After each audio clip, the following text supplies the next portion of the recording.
జమ్మూ కాశ్మీర్ మరోసారి ఉగ్రమూకల విధ్వంసంతో అల్లాడిపోతోంది. కొంతకాలంగా తగ్గిన హింస మళ్లీ పెరిగింది. హిజ్బుల్ ఉగ్రవాదులు వరుస దాడులతో పేట్రేగిపోతున్నారు. రోజుకో చోట ఎన్కౌంటర్ జరుగుతోంది. బలగాలపై దాడులు పెరిగిపోయాయి. గత 2 నెలలుగా హింస మరింత పెరిగినట్లు అధికారులు చెబుతున్నారు. తాజాగా కతువా జిల్లాలో గస్తీ వాహనంపై దాడి చేసి 5 జవాన్లను బలి తీసుకున్నారు ఉగ్రవాదులు. కొండపై నక్కి ఉన్న ఉగ్రవాదులు వాహనాలు మలుపు తిరుగుతున్న సమయంలో వాటిపై గ్రెనేడ్లు విసిరారు. వెంటనే కాల్పులకు దిగారు. ఈ ఘటనలో 5 జవాన్లు చనిపోగా మరో 6 తీవ్ర గాయాలయ్యాయి. మృతుల్లో ఒకరు జూనియర్ కమిషన్డ్ అధికారి. వెంటనే స్పందించిన బలగాలు కాల్పులు జరపడంతో టెర్రరిస్టులు సమీపంలోని అటవీ ప్రాంతంలోకి పారిపోయారు.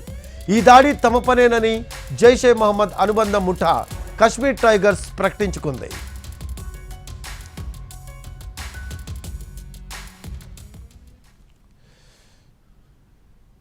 రెండు రోజుల క్రితం కూడా బారాముల్లా జిల్లాలో 2 ఎన్కౌంటర్లు జరిగాయి.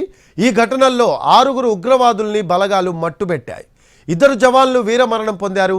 మరణించిన 6 కూడా స్థానిక యువకులేనని గుర్తించారు. ఉగ్రవాదులు రెచ్చగొట్టే ప్రసంగాలకు ఆకర్షితులై తుపాకీ పట్టి ప్రాణాలు కోల్పోయారు. రైసీ జిల్లాలో టూరిస్టు బస్సుపై కాల్పులు జరిపారు. దీంతో బస్సు అదుపు తప్పి లోయలో పడిపోయి 9 మంది చనిపోయారు. కశ్మీర్లో గత కొన్ని నెలలుగా ఉగ్ర దాడులు పెరిగిపోయాయి. అటవీ ప్రాంతంలో నక్కుతున్న టెర్రరిస్టులు వరుసగా దాడులకు దిగుతున్నారు. గ్రామాల్లోని సానుభూతి పరుల ఇళ్లలో తలదాచుకుంటున్నారు.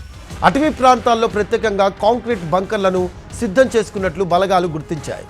దాడులు చేయడం, ఆ తర్వాత హైడౌట్కు వెళ్ళిపోతున్నాయి. కశ్మీర్లో వరుస దాడులకు ప్రధాన సూత్రధారి సైఫుద్దీన్ సాదిత్ జడ్గా బలగాలు అనుమానిస్తున్నాయి. పాకిస్తాన్లోని పంజాబ్ జిల్లాకు చెందిన ఈ లష్కరే తోయిబా ఉగ్రవాదిపై 10 లక్షల రివార్డు కూడా ఉంది. ఇస్లామాబాద్ కేంద్రంగా అతడు ఉగ్ర కార్యకలాపాలు నిర్వహిస్తున్నాడు. గతంలో కొన్నాళ్లు పీఓకేలోనే పనిచేసిన అతడు ప్రస్తుతం లష్కరే రిక్రూట్మెంట్ వ్యవహారాలు చేస్తున్నాడు.